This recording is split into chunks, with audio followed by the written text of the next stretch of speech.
Hello అండి, నమస్కారం. మీరందరూ ఎలా ఉన్నారు? నేనైతే చాలా బాగున్నాను. ఈరోజు మన పాతకాలపు వంటల్లో నుంచి ఒక వంటకాన్ని అయితే మీ ముందుకు తీసుకొచ్చానండి.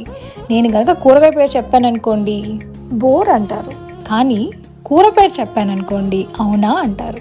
ఎందుకంటే ఇది వంకాయ కూర కాదు, వంకాయ ఉల్లికారం. ప్రాసెస్ చూసేద్దాము రండి.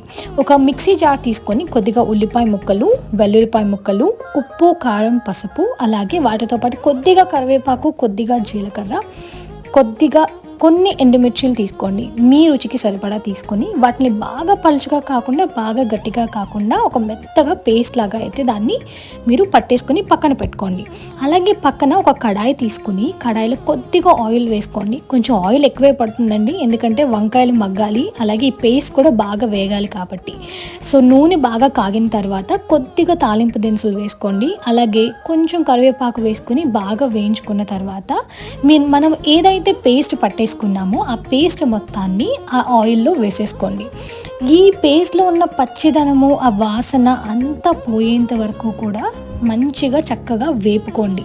ముందే చెప్తున్నాను, ఆ పేస్ట్ మాత్రం మాడకుండా చూసుకోండి, ఎందుకంటే మాడితే టేస్ట్ అనేది వగరొచ్చేస్తుంది, టేస్ట్ అనేది పూర్తిగా మారిపోతుంది అనమాట. సో మధ్య మధ్యలో చూసుకుంటూ కలుపుకుంటూ ఉండండి. మనకు మసాలా బాగా వేగింది అని ఎలా తెలుస్తుంది అంటే మసాలాలో నుంచి ఇలా ఆయిల్ అనేది కొంచెం పైకి తేలుతుంది అనమాట.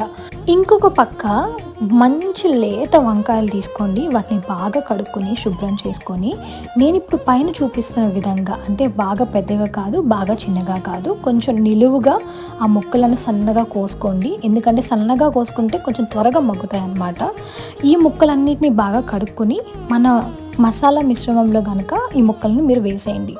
బాగా మసాలా అంతా ముక్కలకి పట్టే విధంగా మీరు కలుపుకొని దానిపైన ఒక లిడ్ పెట్టి కొంతసేపు సన్నని సెగ మీద ఆ ముక్కలను ఉడికించండి.